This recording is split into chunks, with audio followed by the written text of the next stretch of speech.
when we get past some of the fun and the fellowship and we turn back to the work that we need to do to build better communities, we need to do more than have this beginning, this conversation.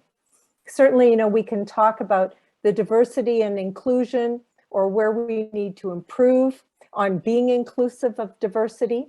We can do that whether it's around age diversity, religious, ethnic, cultural ability, any of those things. And all of us as individuals or as members of a group can participate in building better relationships to promote peace and understanding in our communities, one community at a time. So our second breakout room is not just for continuing the discussion from earlier. It's for taking that framework, that mindset, and those ideas and asking yourselves, how might I engage my group, my family, my Lions Club, my neighborhood, in a discussion and an activity that promotes peace through understanding diversity, respecting diversity, and being inclusive? Or in other words, how can you partner with others in the community to create those relationships that promote inclusion and understanding?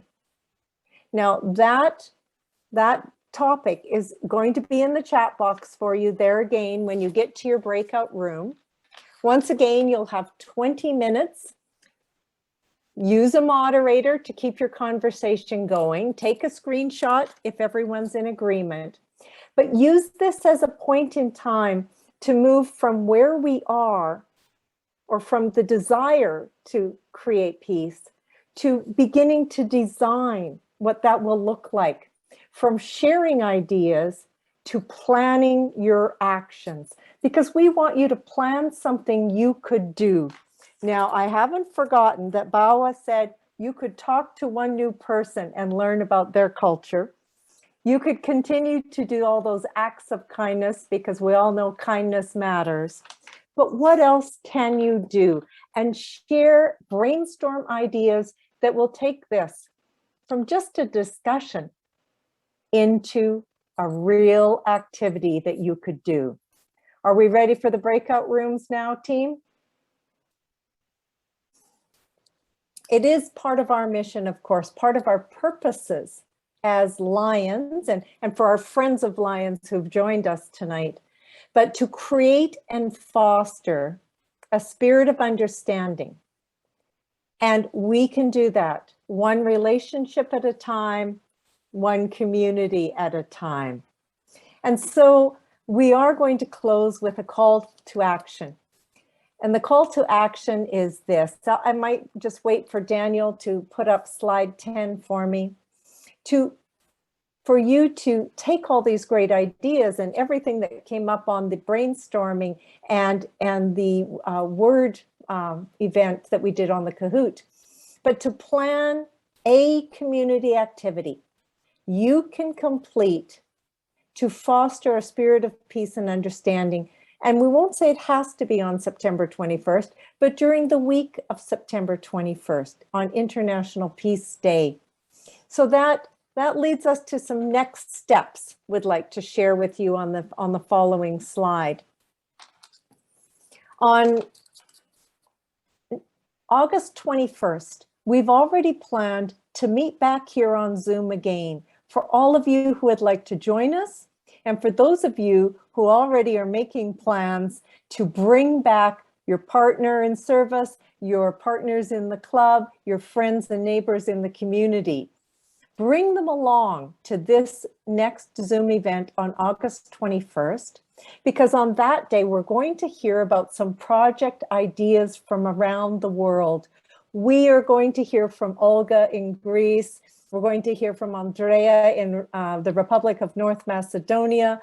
I know we've also got Richards on standby to learn about a project that's already in the planning from the USA, but we're going to hear all the ideas that you have generated between today and August 21st.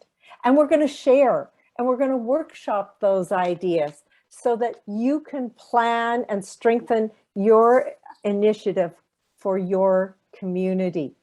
Then we're going to take all those great ideas back to our families, our clubs, our communities, and do something to promote peace and understanding on September 21st or the week thereof. And then if you please capture it, take some photo records of it or video records of whatever it is you're doing.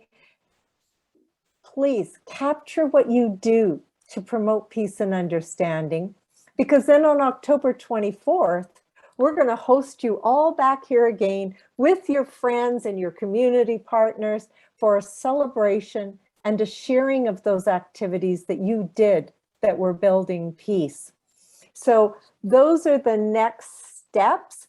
Daniel, can you tell us how they're going to find the links to make sure they register for August 21st, September 21st, and October 24th?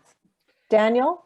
Absolutely. So all of those links will be available if you go to the Lions Virtual Facebook.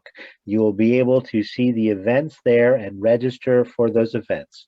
We will also be sending out to all of the attendees this evening registration links. So you can just wait for the email that will come directly to you with some additional ideas of service projects that will be included there. So you can see Winster has helped to put a link to follow the Facebook page, and then you will be receiving an email that has registrations for each of those. So we hope to see you at the next event. And as our tech support expert Jody has also said in the chat box, let's take it to the next level, because if we do all that we can do, and we know we have partners such as Sam Beard and Bawa Jane and Judith Otter out there doing all that they can do, then community by community by community, we're going to build a better world in which to live, work, and play. Thank you for your time this evening, and we'll see you on August 21st.